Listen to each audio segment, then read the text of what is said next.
Hoje é o dia do contador de histórias, uma data para celebrar aqueles que encantam crianças e adultos com as suas narrativas. São mestres em transportar o público para o mundo da imaginação e fantasia, despertando emoções e ensinamentos por meio das palavras. Para brilhantar esse dia especial, convidamos a Nalva Leal para conversarmos sobre essa profissão que é quase um chamado. E ela relembra como tudo começou.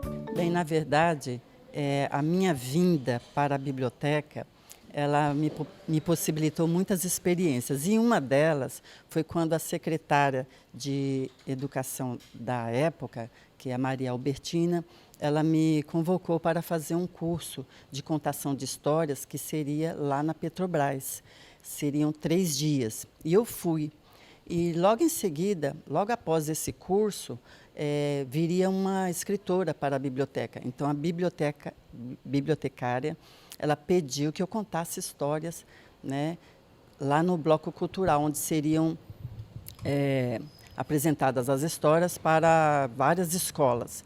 E essa foi a minha primeira apresentação como contadora de histórias. Dali em diante, eu passei a contar histórias nos projetos que a biblioteca apresentava. Então, nós recebíamos as escolas e eu apresentava a biblioteca para as crianças e sempre fechava o programa com uma contação de histórias. E logo depois, em seguida, as escolas passaram a me convidar para contar nas escolas. E aí vieram os hospitais, os espaços culturais, todas as atividades culturais que ocorriam na cidade, eu era convidada para contar histórias e assim foi o início da minha carreira. A infância de Nalva foi moldada pelas pessoas ao seu redor, principalmente seu pai, uma grande fonte de inspiração. Quando criança, o meu pai, todos os dias, aliás, todas as noites, ele contava histórias para nós. Então, eu sempre fui cercada de histórias, desde a infância. A primeira influência foi meu pai. Então, ele lia a Bíblia, então ele trazia as histórias da Bíblia, as histórias de Jacó, as histórias do povo de Israel, né?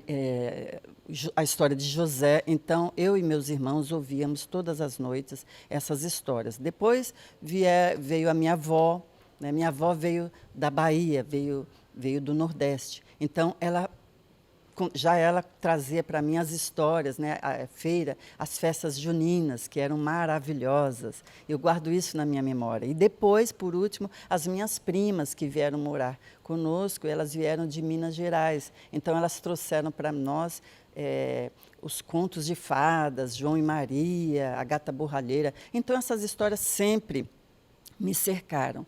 E uma das histórias assim na minha infância que mais me impressiona até hoje, que eu gosto muito, João e Maria, e Joãozinho e o Pé de Feijão. Então, quando eu conto essas histórias nas escolas, a reação que provoca isso nas crianças me faz relembrar profundamente esses momentos de tamanho prazer que eu vivi lá atrás. Nalva diz que o papel das histórias na vida da criança é fundamental, pois elas abrem janelas, e faz um apelo ao incentivo à leitura para as novas gerações.